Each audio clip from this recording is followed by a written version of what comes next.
Hello मेरे प्यारे बच्चों, कैसे हैं? आई होप कि आप बहुत अच्छे होंगे, मस्त होंगे, बेहतरीन तरीके से अपने बोर्ड एग्जाम की तैयारी कर रहे होंगे। मेरे प्यारे बच्चों, आप सभी के लिए बहुत ही महत्वपूर्ण वीडियो लेकर आ चुका हूं। प्री बोर्ड परीक्षा 2025 का ये जो पेपर है, विज्ञान का पेपर, जिसका विषय कोड 931 है, ये ही पूछा जाएगा सभी स्कूलों में। ठीक है, जितने भी डिस्ट्रिक्ट हैं यूपी में, सभी जिलों में यही क्वेश्चन पेपर पूछा जाएगा। मेरे प्यारे बच्चों, आज इसका पूरा सॉल्यूशन के साथ में मैं वीडियो लेकर आ चुका हूं। ठीक है, आप इस वीडियो को कम्प्लीटली ज़रूर देखिएगा। अगर चैनल पर पहली बार देख रहे हो तो मेरे प्यारे स्टूडेंट, चैनल को ज़रूर सब्सक्राइब कर लीजिएगा, क्योंकि आगे आने वाले हर वीडियो की नोटिफिकेशन आपको मिलती रहे। ठीक है, तो वीडियो को लास्ट तक देखना। अगर आप इसे एग्जाम से पहले भी देखते हैं तो ये आपके लिए बेनिफिट होने वाला है। मेरे प्यारे बच्चों, यहाँ पर आप देख सकते हैं प्री बोर्ड परीक्षा 2025 का ये पेपर है, विषय विज्ञान। ये अभी हाल ही में पेपर छपा है। जैसे ही पेपर छपा मैंने इसको लिया और मैंने चाहा कि क्यों ना आपके साथ में इसको शेयर किया जाए। विषय कोड मेरे प्यारे स्टूडेंट 931 है, पूर्णांक 70 है और समय 3 घंटे 15 मिनट का समय होने वाला है। निर्देश सभी प्रश्न अनिवार्य हैं। सेकंड नंबर पे आपको बताया गया है, यह प्रश्न पत्र 2 खंडों में विभाजित है, खंड के व खंड ख में। खंड के विकल्पीय प्रश्न है, जिसके उत्तर ओएमआर शीट पर काले बॉल पॉइंट पेन से गोले को काला करना है। खंड ख के उत्तर अपनी उत्तर पुस्तिका में करने हैं। मेरे प्यारे बच्चों, आपको 20 एमसीक्यू देखने को मिलेंगे। ठीक है, और सबका मैं जो है सॉल्यूशन के साथ में आपको बताऊंगा, और किस तरीके के इसमें उत्तर होंगे, किस तरीके के इसमें क्वेश्चन पूछे गए हैं, सारी चीज़ों के बारे में कंप्लीट जानने वाले हैं। वीडियो को कंप्लीट देखना। अगर कोई भी डाउट हो तो कमेंट सेक्शन में मुझे ज़रूर बता देना। ठीक है, ताकि अगली वीडियो में आपके डाउट को क्लियर कर सकूं। यहाँ से स्टार्ट हो जाता है, भौतिक विज्ञान के हैं ये एमसीक्यू। यहाँ से खंड के एक उत्तर, लेंस की क्षमता 2 डायोप्टर है, इसकी फोकस दूरी होगी 50 सेंटीमीटर, 20 सेंटीमीटर, 40 सेंटीमीटर या फिर जो है 100 सेंटीमीटर कितनी होगी। मेरे प्यारे बच्चों, मैं सभी का आपको सॉल्यूशन बिल्कुल अच्छी तरीके से कराने वाला हूं, ऐसा जो कि आपको एक बार में ही अच्छे तरीके से समझ में आ जाए। ठीक है,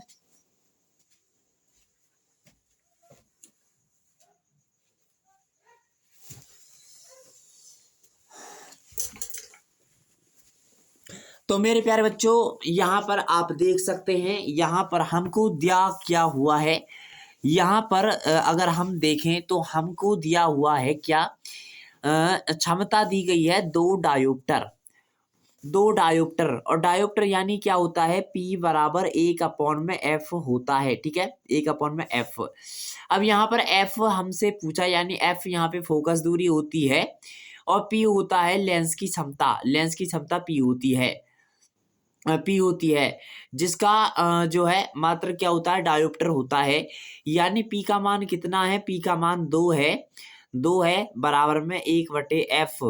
और ये इसे हम 100 सेंटीमीटर कर देंगे। ठीक है, सेंटीमीटर बनाने के लिए ऊपर इसमें 100 से गुणा करनी पड़ेगी। ठीक है, तो यहाँ पर देखो ये कितना आ जाएगा, 2 से काटा हमने 50, यानी F का मान कितना आ गया प्यारे बच्चों, F का मान हमारा यहाँ पे 50 सेंटीमीटर आ जाएगा। ठीक है, फोकस दूरी कितनी हो जाएगी, 50 सेंटीमीटर फोकस दूरी हो जाएगी। ऑप्शन नंबर इसका पहला ऑप्शन इसका राइट आंसर हो जाएगा। ठीक है, पहला इसका राइट आंसर हो जाएगा। दूसरा क्वेश्चन देखिए, गोलीय दर्पण की वक्रता त्रिज्या तथा फोकस दूरी में संबंध है। जो गोलीय दर्पण होता है उसकी वक्रता त्रिज्या तथा फोकस दूरी में क्या संबंध होता है। F बराबर R होती है, F बराबर R/2 होता है, या F बराबर 2R होती है, या F बराबर 3R होती है। तो राइट आंसर क्या होगा, F बराबर R/2 क्या होता है, F बराबर R/2 होता है। ठीक है, यानी फोकस दूरी कितनी होती है, त्रिज्या की आधी होती है, त्रिज्या की आधी होती है फोकस दूरी। ठीक है, अब यहाँ पर देखो अगला क्वेश्चन है, स्वस्थ नेत्र के लिए स्पष्ट दृष्टि की न्यूनतम दूरी होती है 50 सेंटीमीटर होती है, 100 सेंटीमीटर या फिर 25 सेंटीमीटर या अनंत पर। तो मेरे प्यारे बच्चों, जब कोई स्वस्थ आंख होती है, यानी जब ठीक ठाक कोई आंख होती है, तो उसकी जो देखने की जो स्पष्ट जो न्यूनतम दूरी है वो कितनी होती है? 25 सेंटीमीटर पर होती है। 25 सेंटीमीटर इसका राइट जवाब हो जाएगा। ठीक है। अगला क्वेश्चन है कि स्वस्थ नेत्र के लिए दूर बिंदु होता है। जब स्वस्थ नेत्र के लिए दूर बिंदु होता है 25 सेंटीमीटर पर, 50 सेंटीमीटर पर, या 100 सेंटीमीटर पर, या अनंत पर, तो जो दूर बिंदु होता है वो स्वस्थ नेत्र के लिए वो भी 25 सेंटीमीटर पर होता है। कितने पर होता है मेरे प्यारे बच्चों? 25 सेंटीमीटर पर होता है। ठीक है।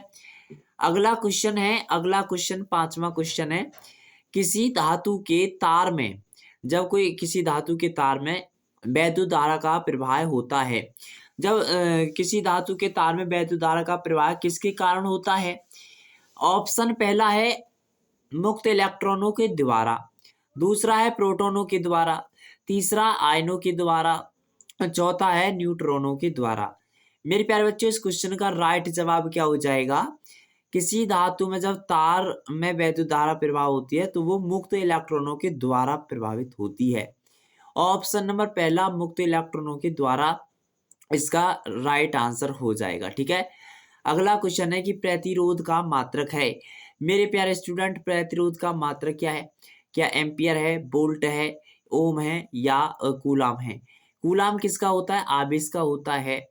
वोल्ट किसका होता है? विभवांतर का। एम्पियर किसका होता है? वैद्युत धारा का। तो बचा कौन सा? ओम बचा। तो राइट जवाब हो जाएगा ओम। ओम इस क्वेश्चन का सही जवाब होगा। प्रतिरोध का मात्रक क्या होता है? ओम होता है। और इसका जो चिन्ह होता है, चिन्ह जो होता है, तो इसका जो चिन्ह होता है कुछ इस तरीके का होता है। ठीक है। ओम, ओम का चिन्ह कुछ इस तरीके का होता है। ठीक है। अब अगला क्वेश्चन देखिए, गतिमान आवेशित कण उत्पन्न करता है, ये क्या उत्पन्न करता है? केवल चुंबकीय क्षेत्र या केवल वैद्युत क्षेत्र क्या उत्पन्न करता है? ठीक है। मैं पूरा का पूरा सॉल्यूशन वीडियो आपके लिए लेकर आया हूँ। ठीक है। प्लीज दोस्त लाइक जरूर करना, चैनल को सब्सक्राइब जरूर करना। ठीक है ना। और अपने साथियों के साथ में वीडियो को शेयर जरूर करिएगा। ठीक है। कोई भी परेशानी अगर आपको आती है, जहाँ चीजें समझ में नहीं आती, तो आप मुझे ना कमेंट करके जरूर बताया करें, ताकि मैं आपकी जो परेशानी है आगे उसे मैं आपको जो है ठीक कर सकूं। वैद्युत चुंबकीय एवं वैद्युत क्षेत्र दोनों, या इनमें से कोई नहीं। राइट आंसर हमारा चुंबकीय एवं वैद्युत क्षेत्र दोनों हो जाएगा। ठीक है। रासायनिक विज्ञान के यहाँ से क्वेश्चन स्टार्ट हो जाते हैं। वह प्रक्रिया जिसके कारण चांदी के ऊपर काली परत व तांबे के ऊपर हरी परत चढ़ जाती है, उसको क्या कहते हैं? उदासीनीकरण कहते हैं, या आमसीकरण कहते हैं, अपचयन कहते हैं, या फिर संक्षारण कहते हैं? मेरे प्यारे बच्चों, इस क्वेश्चन का जो राइट जवाब होगा उसे हम कहेंगे संक्षारण। जब वह प्रक्रिया जिसके कारण चांदी के ऊपर काली परत व तांबे के ऊपर हरी परत चढ़ जाना संक्षारण कहलाती है। ये क्या कहलाती है? संक्षारण कहलाती है। यहाँ पर संक्षारण की डेरिवेशन भी आपसे पूछ सकता है क्वेश्चन के अंदर। ठीक है। तो आपको ना याद करके रखना है। ठीक है। अगला क्वेश्चन देखिए, धावन सोडा का रासायनिक सूत्र है। धावन सोडा का रासायनिक सूत्र क्या होता है? Na2CO3, 10H2O, या NaHCO3, या फिर NaCl, या NH4Cl। अमोनिया क्लोराइड हो गया ये, और ये NaCl हमारा ये क्या हो गया? ये नमक का सूत्र होता है। ठीक है। NaCO3 ये क्या हो गया? कमेंट करके जरूर बताओ। ठीक है। तो धावन सोडा का जो रासायनिक सूत्र है वो हो गया Na2CO3 इंटू 10H2O। ये धावन सोडा का रासायनिक सूत्र होता है। ठीक है। अगला क्वेश्चन है, पीतल है। मेरे प्यारे बच्चों, पीतल क्या है? मिश्र धातु है, उपधातु है, यौगिक है, या विषमांगी मिश्रण है? इस क्वेश्चन का जवाब क्या होगा? इस क्वेश्चन का जवाब हो जाएगा, पीतल क्या है? मिश्र धातु है, जो कि धातु और अधातु दोनों से मिलकर बनी होती है। ठीक है। इसमें धातु भी होती है और अधातु भी होती है। ठीक है। यहाँ पर देखो, अगला क्वेश्चन है कि निम्न में कौन सी धातु अम्ल से हाइड्रोजन गैस विस्थापित करती है? ऐसी कौन सी धातु है जो अम्ल से हाइड्रोजन गैस को विस्थापित करती है? कॉपर है, जिंक है, या Ag है, या Hg है। Hg मरकरी को बोला जाता है। ठीक है। यहाँ पर इस क्वेश्चन का राइट आंसर हो जाएगा जिंक। जिंक इस क्वेश्चन का सही जवाब होगा कि जिंक एक ऐसी धातु होती है जो अम्ल से हाइड्रोजन गैस को विस्थापित कर देती है। ठीक है, अगला क्वेश्चन है कि एथेनोइक अम्ल का सूत्र है। एथेनोइक अम्ल का सूत्र क्या है? CH3OH है, या CH3COOH है, या C2H5COOH है, या HCOOH है। प्यारे बच्चों, इस क्वेश्चन का सही जवाब क्या होगा? तो इस क्वेश्चन का जो सही जवाब है वो हो जाएगा CH3COOH। CH3COOH 12वें क्वेश्चन का option number second B option सही जवाब होगा। ठीक है, 13वां क्वेश्चन है प्रोपेन का रासायनिक सूत्र है CH4 है, C4H10 है, या C3H8 है, या C2H6 है। मेरे प्यारे स्टूडेंट, जो प्रोपेन का जो सूत्र होता है, रासायनिक सूत्र होता है, वो C2H6 है। C2H6। ठीक है, प्रोपेनाल है।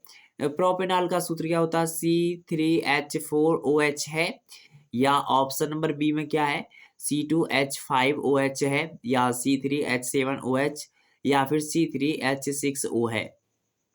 तो मेरे प्यारे बच्चों, इस क्वेश्चन का जो राइट जवाब होगा वो ऑप्शन नंबर सी हो जाएगा, C3H7OH प्रोपेनाल का सूत्र होता है। ठीक है, यहाँ से अब आपको 6 क्वेश्चन यहाँ पे किसके मिलेंगे? आपको 6 क्वेश्चन यहाँ पे जीव विज्ञान के मिलने वाले हैं। ठीक है, यहाँ पर 15वां क्वेश्चन है, लार में कौन सा एंजाइम पाया जाता है? लार में कौन सा एंजाइम पाया जाता है? पेप्सिन, या ट्रिप्सिन, या लाइपेज, या फिर एमाइलेज। तो मेरे प्यारे बच्चों, इस क्वेश्चन का जो राइट जवाब है 15वें क्वेश्चन का, वो कौन सा हो जाएगा? Trypsin. Trypsin option number 20 question का सही जवाब हो जाएगा। ठीक है, 16वां क्वेश्चन है, हीमोग्लोबिन महत्वपूर्ण भूमिका निभाता है। हीमोग्लोबिन जो है वो महत्वपूर्ण भूमिका निभाता है, किस में निभाता है?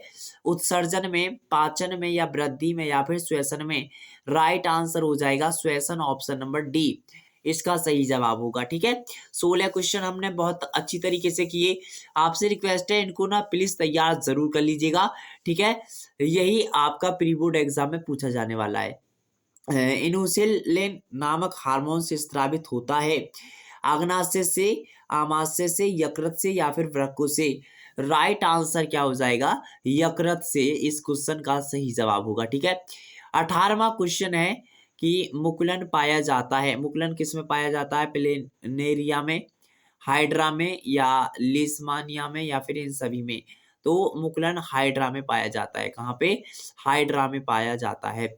18वें का right answer option number B हो जाएगा। ठीक है, अब क्वेश्चन नंबर देखो 29 की तरफ चलते हैं। निम्नलिखित में से कौन सा जीव प्रारूप शुद्ध गोल बीजों को प्रकट करता है? इसका राइट आंसर क्या होगा? हो जाएगा स्मॉल डबल टी है, या एक कैपिटल टी स्मॉल टी है, या कैपिटल आर है, या स्मॉल टी कैपिटल टी है। राइट आंसर इसका क्या हो जाएगा? ऑप्शन नंबर बी, एक कैपिटल टी और एक स्मॉल टी। ठीक है, पहले कैपिटल टी होगी, उसके बाद में स्मॉल टी होगी। अगला क्वेश्चन है, 20वां क्वेश्चन है कि निम्नलिखित में से कौन सी एक परत पराबैंगनी किरणों को पृथ्वी पर आने से रोकती है? कौन सी एक किरण है जो पराबैंगनी किरणों को पृथ्वी से आने से किरणों को पृथ्वी पर आने से रोकती है? क्लोरीन परत है, या ऑक्सीजन परत है, हाइड्रोजन परत है, या फिर ओजोन परत है? मेरे प्यारे बच्चों, इस क्वेश्चन का सही जवाब होगा ओजोन परत। ठीक है, यहीं से खंड ख स्टार्ट हो जाता है, और जब आप खंड ख को करेंगे तो नए पेज से स्टार्ट करना है। जब आप किसी भी खंड को करते हैं तो नया खंड यानी कि नया पेज से ही आप स्टार्ट करेंगे। इसमें वर्णात्मक प्रश्न होंगे। ठीक है, यहाँ पर देखो पहला क्वेश्चन ये होगा, और आपको ये क्वेश्चन याद भी हो जाना चाहिए। ठीक है, मनुष्य की आंख के लिए निकट बिंदु तथा दूर बिंदु से क्या तात्पर्य है? यानी मनुष्य जब निकट बिंदु दोष होता है तो उसमें निकट की वस्तु उससे साफ नहीं दिखाई देती है, और दूर की वस्तु अच्छी तरीके से दिखाई देती है। लेकिन जब दूर बिंदु दोष होता है तो उसमें दूर की वस्तु साफ नहीं दिखाई देती है। ठीक है, दूरदृष्टि दोष क्या है? दूरदृष्टि दोष में जो है दूर की वस्तु साफ नहीं दिखाई देती है, पास की वस्तु साफ दिखाई देती है। तो इसका निवारण क्या है, ये आपको तैयार कर लेना है। ठीक है प्यारे बच्चों, अगला क्वेश्चन, वैद्युत प्रतिरोध क्या है? इसका मात्रक लिखिए। प्रतिरोध का मात्रक ओम होता है। ठीक है, ओम का नियम लिखिए, इसके आधार पर एक ओम को परिभाषित कीजिए। ये बहुत ही वेरी वेरी इंपॉर्टेंट क्वेश्चन है, आपसे रिक्वेस्ट है प्लीज जिनको सभी को तैयार कर लेना है। ठीक है, श्रेणी क्रम में प्रतिरोधों को किस प्रकार से जोड़ा जाता है। अगर आपको ये क्वेश्चन के आंसर नहीं मिलते हैं तो मुझे कमेंट करके जरूर बताइएगा, क्योंकि अगले वीडियो में मैं इन सभी के आपको आंसर भी लेकर आ जाऊंगा। ठीक है भाई, और चैनल को मेरे प्यारे बच्चों सब्सक्राइब करके रख लीजिएगा ताकि वीडियो के नोटिफिकेशन आपको सबसे पहले मिल जाए। ठीक है, यहाँ पर देखो, श्रेणी क्रम में प्रतिरोधों को किस प्रकार से जोड़ा जाता है। प्रतिरोधों के संयोजन के लिए सूत्र प्राप्त कीजिए। जितने नंबर का क्वेश्चन है उतने नंबर आपको क्वेश्चन के सामने दे के रखे हैं। वैद्युत विभव तथा वैद्युत विभवांतर की परिभाषा तथा मात्रक लिखो। ठीक है, अगला एक आपको न्यूमेरिकल भी दिया जाएगा। यहाँ पे देखो, अवतल दर्पण तथा उत्तल दर्पण के दो दो उपयोग लिखिए। ठीक है, अब यहाँ पर देखो, 2 मीटर लंबे चालक में 10 एम्पियर की धारा प्रभावित है। यह 2 वेबर मीटर स्क्वायर के चुंबकीय क्षेत्र में रखा है। चालक पर लगने वाले चुंबकीय बल का मान ज्ञात कीजिए। यह धारावाही चालक चुंबकीय क्षेत्र के लंबवत रखा जाए। ठीक है, ये 3 नंबर के भी क्वेश्चन आपको प्री बोर्ड एग्जाम में देखने को मिलेंगे। और मेरे प्यारे बच्चों, कुछ ऐसी अभिक्रियाएं हैं जिनको मैं आपको कराने वाला हूँ। ठीक है, अगले वीडियो में आपको अभिक्रिया कराऊंगा जिसमें जो है बहुत अभिक्रियाएं पूछी जाती हैं। आप इस क्वेश्चन पेपर में भी जब आप देखेंगे तो अभिक्रिया यहाँ पर भी पूछी गई है। देखो, संचारण क्या है, उदाहरण द्वारा समझाइए। और संचारण तो इसमें देके भी रखा है, जो मैंने अभी आपको पहले क्वेश्चन बताया था संचारण वाला, वही है बिल्कुल। द्विविस्थापन अभिक्रिया क्या है, एक उदाहरण देकर समझाइए।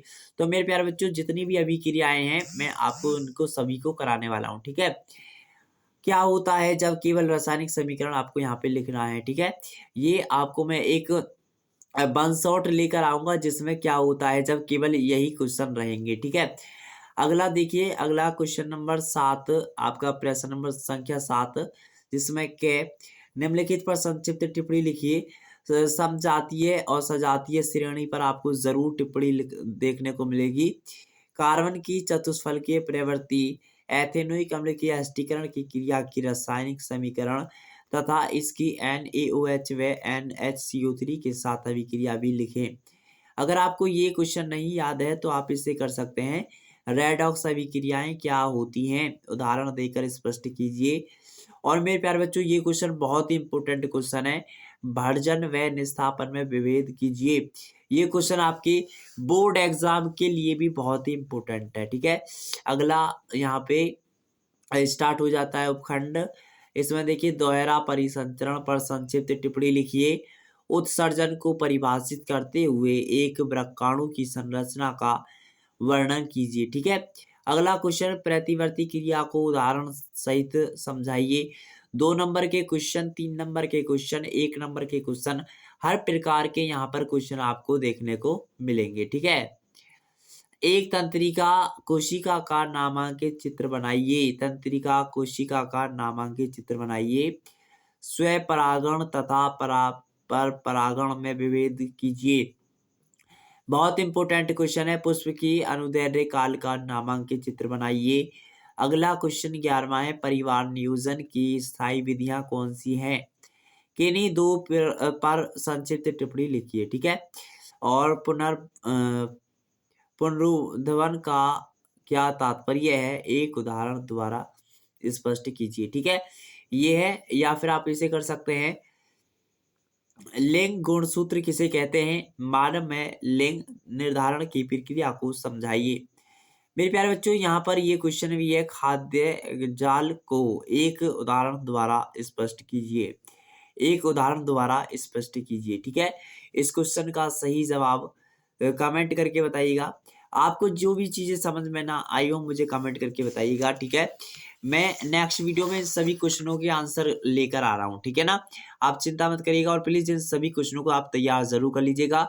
अगर अभी फिलहाल में अगर कोई भी डाउट हो मुझे कमेंट सेक्शन में जरूर बता दीजिएगा। अगर आप वैसे कुछ पूछना चाहते हैं तो इस वाले नंबर पे कॉल कर सकते हैं, 92 59 76 89 82। इस वाले नंबर पे आप व्हाट्सएप पे मैसेज कर सकते हैं, कॉल कर सकते हैं, ठीक है। Very very important question answer लेने के लिए, प्रीवियस ईयर क्वेश्चन पेपर लेने के लिए, जो कि आपको फ्री में मिलने वाले हैं, ठीक है। मेरे प्यारे बच्चों, अपनी तैयारी को बेहतरीन तरीके से करते रहिएगा, ठीक है। और मैं आपके लिए हर डेली जो है वीडियोस अपलोड करता हूँ। प्लीज़ वीडियो को लाइक कीजिएगा, शेयर कीजिएगा और चैनल को सब्सक्राइब करके ज़रूर रख लीजिएगा, जिससे आने वाले हर वीडियो की नोटिफिकेशन आपको मिलती रहे, ठीक है। तो अब मिलते हैं नेक्स्ट वीडियो में, जब तक के लिए थैंक यू सो मच, धन्यवाद।